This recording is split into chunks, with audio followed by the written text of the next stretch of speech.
Hello everyone, I am S.R. Swami Sarnam from Indian Institute of Technology, Madras. I am going to present our work, Optimization of Intercache Traffic Entanglement in Tagless Caches with Tiling Opportunities. This work is done in collaboration with Penn State University and is partially supported by CRISP and SRC Jump. The overview of the presentation is I'm going to introduce large large level caches and we'll discuss the problems of large large level caches such as DRAM caches, and then we'll discuss some prior works in the literature followed by our proposed scheme, and then we'll conclude with the results. The need for large level caches is increasing with increasing sizes of the working sets. However, SRAM cannot be a viable solution due to its density and cost. And there are other cache technologies that can be used as a cache. DRAM seems to be a viable option to be used as a cache because of its density and cost, and the performance of these new technologies is matching with the off-chip SRAM caches, and they have better reliability compared to the SRAM. And when it comes to the DRAM cache, the DRAM cache dissipates less power significantly when compared to the SRAM while running at higher frequencies. As you can see, this figure shows like Z Enterprise 196 SMP shared hub cache from the IBM Z196 CPU. It has a 96 MB L4 cache, and an example of the design showing L4 cache in the server class CPUs.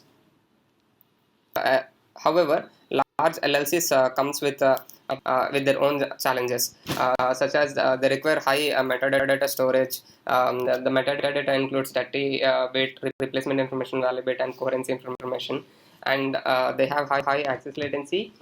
This is due to with increased in the cache size, the access latency also increases, and the number of tag comparisons also increase if we increase the associativity or when we run at sequential access. And when it comes to DRAM as a cache, there is additional refresh latency that is inherited from the DRAM, and the power consumption is also huge as DRAM uses a refresh circuitry. The power consumption is also huge. And in case of a DRAM cache, when we want to access the LLC, we need to access the tag array and the data array. Each access to the tag array and data array are two row access, which is a huge overhead. To overcome the shortcomings of these LLCs, one of the solutions proposed in the literature is tagless caches. Tagless caches propose to remove tag array completely from the LLC. Some of the examples provided in the literature are fully associative tagless cache, footprint cache, and subblocking mechanisms such as tagless DRAM cache and decoupled fused cache.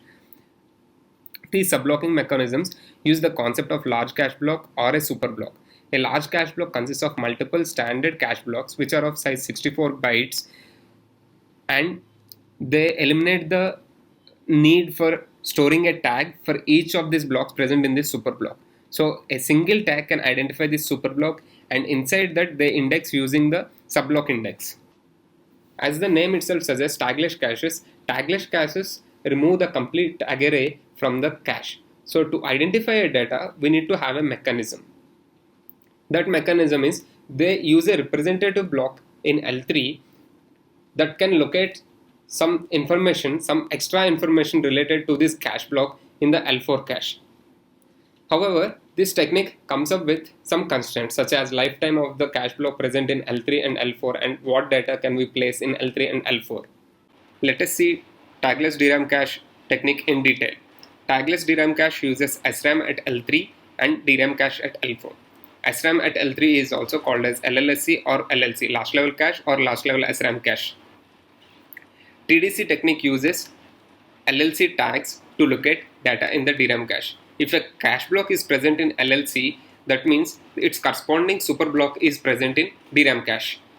And it is strictly inclusive policy. That means if a block is present in L1 or L2 or L3, that super block should be present in DRAM cache.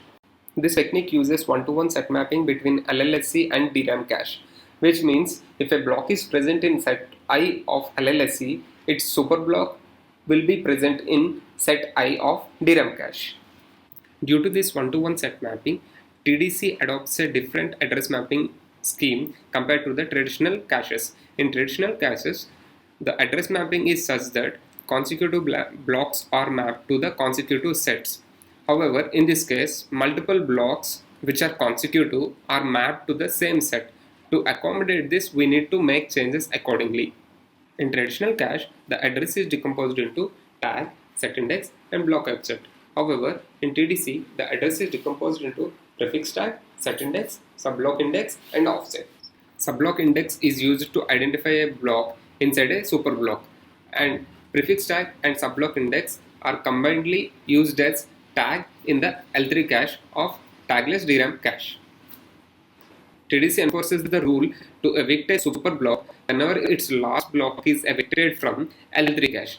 This particular eviction is named as trigger evictions, and the block which is being evicted from the L3 cache, that's the last block from the superblock, is known as triggered block. One of the drawbacks of tagless DRAM cache is low utilization of L4 cache. Consider an example in this figure.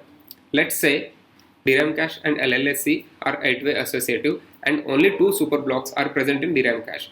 And of those 2 superblocks, all the subblocks are being used by the core and are present in LLSC. That means the other 6 ways of this DRAM cache are not utilized because there are no tag pointers present in LLSC to look at data of these 6 ways. This is a major drawback in tagless DRAM caches. As I already mentioned, trigger evictions are introduced in tagless DRAM cache. Let us see the impact of these trigger evictions on TDC. We analyzed a set of workloads from Pluto benchmark suite and observed that on an average 0.14 million superblocks are being evicted due to trigger evictions. That means whenever a last block is evicted from a L3 cache, its corresponding superblock is evicted from DRAM cache. However, these superblocks which are evicted due to trigger evictions can have reusability.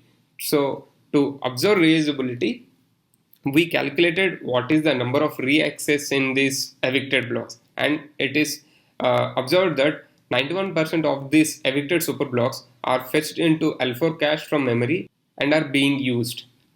This access transfer of blocks between caches and memory is due to the entanglement of L3 and L4 cache. This entanglement leads to wastage of memory bandwidth and an increased average memory access latency. To address this entanglement issue in tagless caches, we propose tiled tagless cache. In tagless DRAM cache, only linear blocks are used. A linear block is a super block that consists of multiple cache blocks that are consecutive in address space. However, we propose to use non-consecutive blocks inside a super block. We call this non-consecutive super block as a tiled super block or a tile. A tagless cache that is organized with these super blocks is called as tiled tagless cache. As you can see in this figure, block B has, super block B or tile B has B0, B1 and B64 and B65. Though B0, B1 are consecutive, B64 and 65 are consecutive, all the blocks in this super block are not consecutive. That is what we call a super block, tiled super block. To accommodate a tiled super block, we need to change the address mapping such that all the blocks belonging to this tile are mapped to the same set and they are identified uniquely by a tag ID.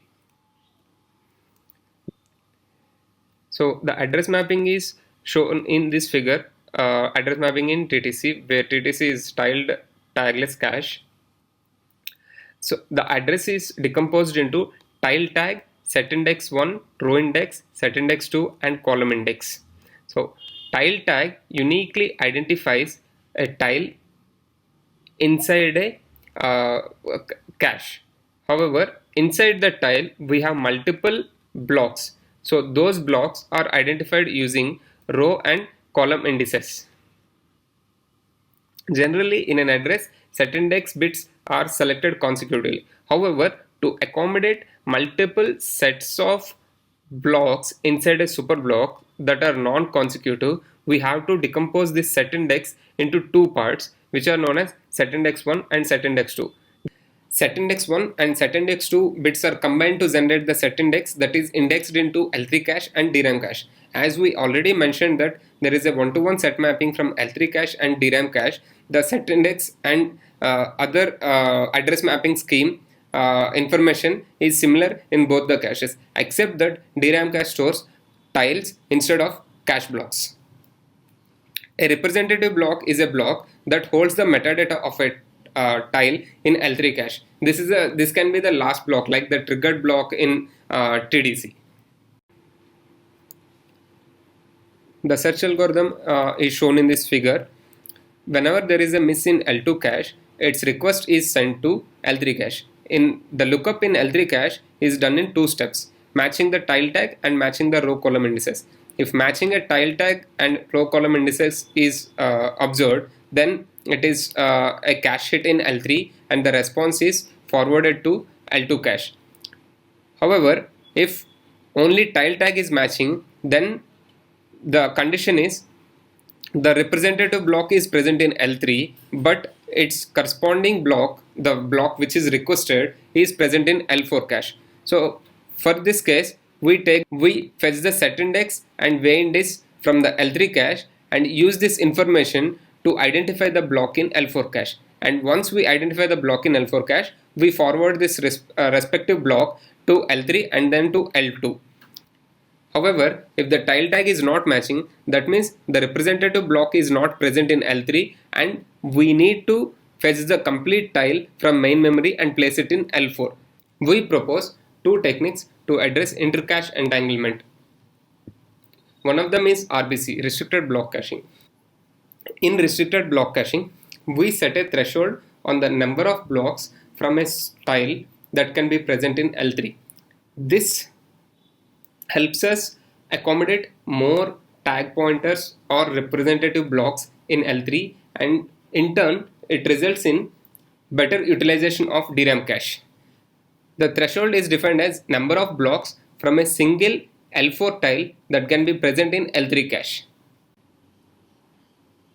Whenever a block has to be inserted into L3 cache, we check how many number of blocks present in that L3 cache from this super block.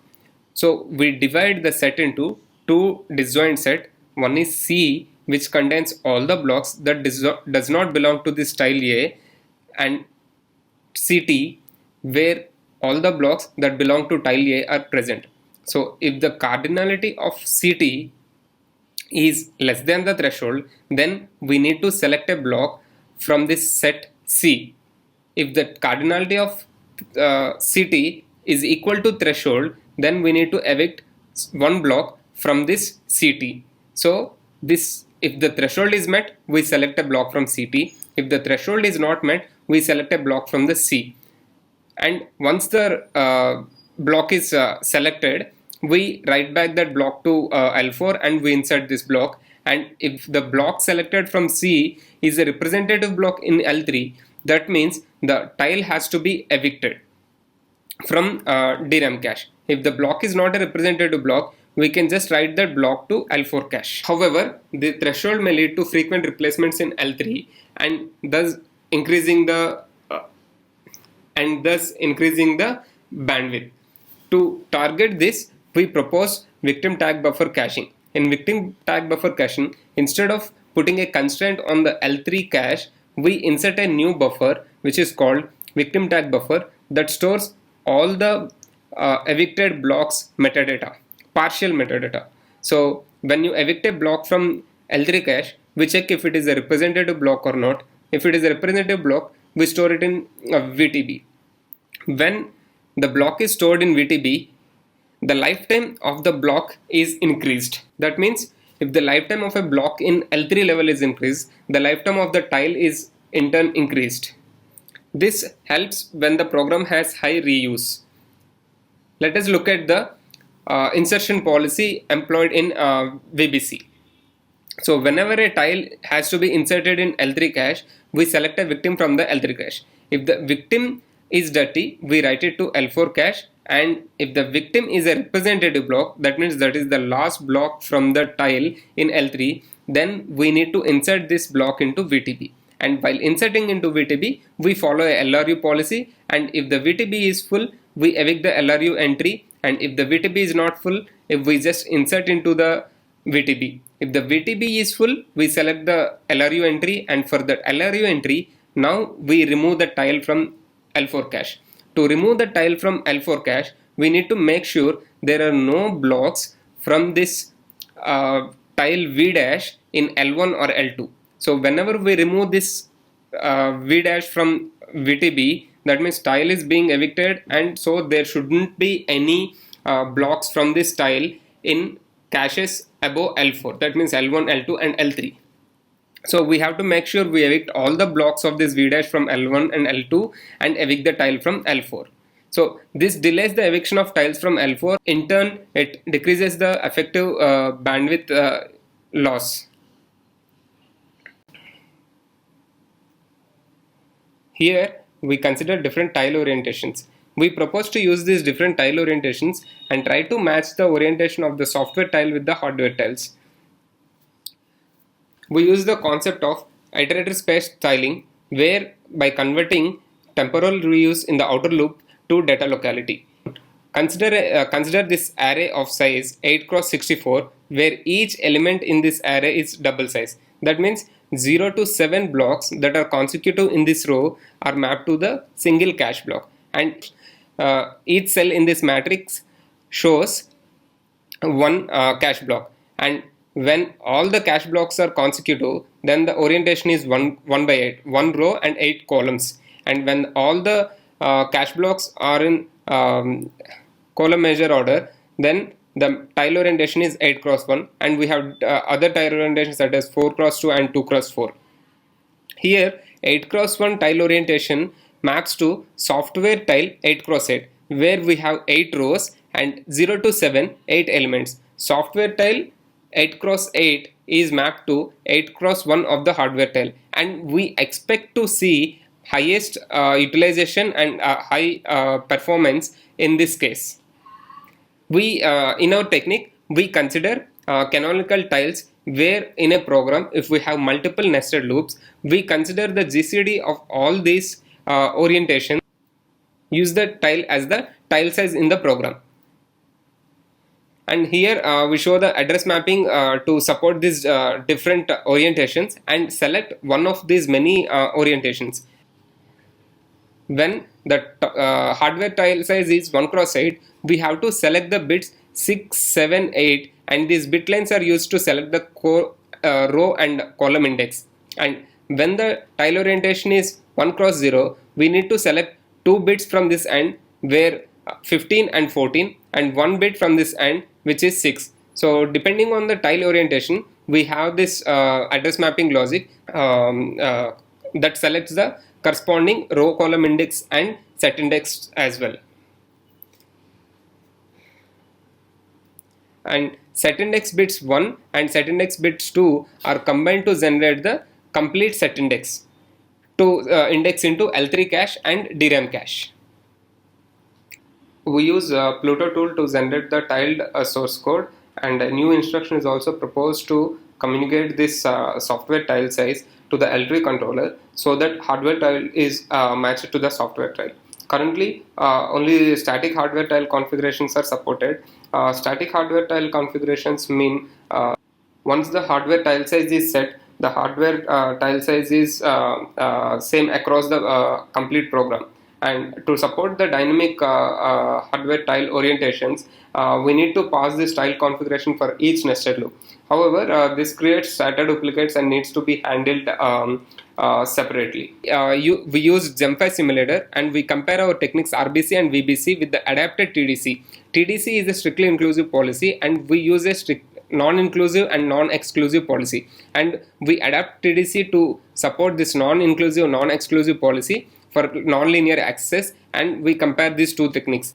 We used Pluto benchmark suite that generated tiled source code, and the Gemfy configuration is CPU is x86 architecture and 3 GHz processor, and L1 cache with 32 KB, I cache and D cache, L2 cache is 256 KB, and L3 cache is 1 MB 8-way associative, and L4 cache is Depending on the configuration and the orientations, the L4 cache can be 8 MB, 32 MB, and 64 MB.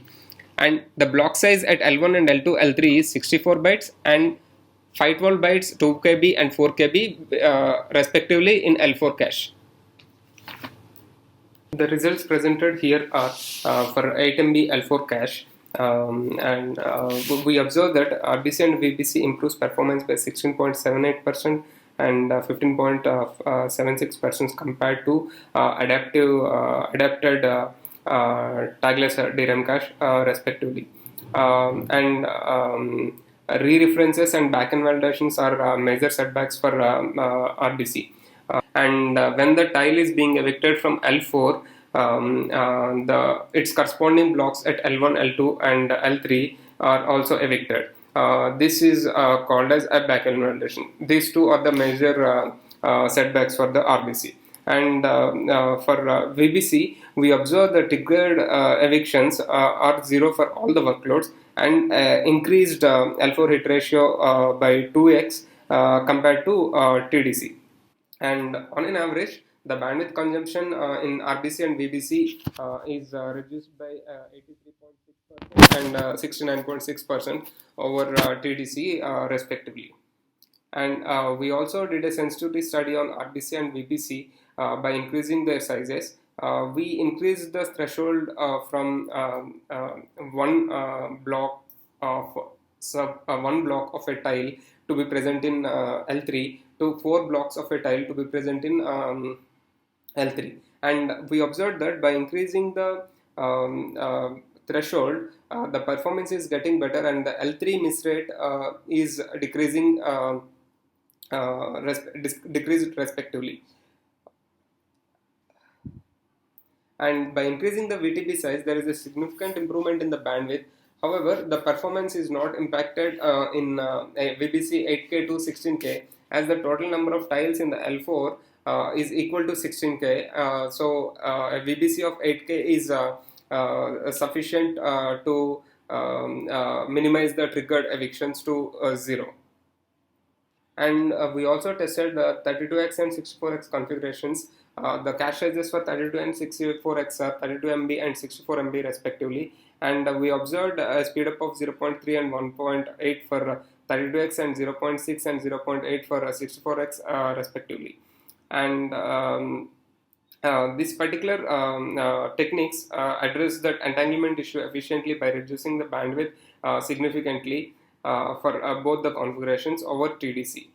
We also evaluated multi-core system with private L1 cache and private L2 cache and a shared L3 cache with 128 MB of L4 cache. And we observed the performance improvement of 4% and 8% for RBC and VBC respectively compared to the TDC. Here VBC technique performs better when compared to the RBC, as the number of evictions from in RBC is increased due to that threshold. However, VBC has advantage with the VTB storing extra tag information that is related to the DRAM cache. And the reduction of bandwidth from 83% to in single core to 15% in multi-core is due to trashing of these representative blocks in L3 in both the scenarios. And we observe that when we match the software tile with hardware tile, that is a 8x1 shape in the hardware tile, we observe the highest performance, 13.4% improvement, and also the bandwidth is also significantly getting better in 8x1 tile shape. And the number of access to L4 also increased significantly to 2.24x when the shape is matched with 8 cross 1. And finally, we explored expanding the current tagless approaches to incorporate explicit tiling shapes, and observed that improved spatial and temporal equality for the large block allocations in many kernels, and by showing performance and memory traffic improvements. And thank you guys.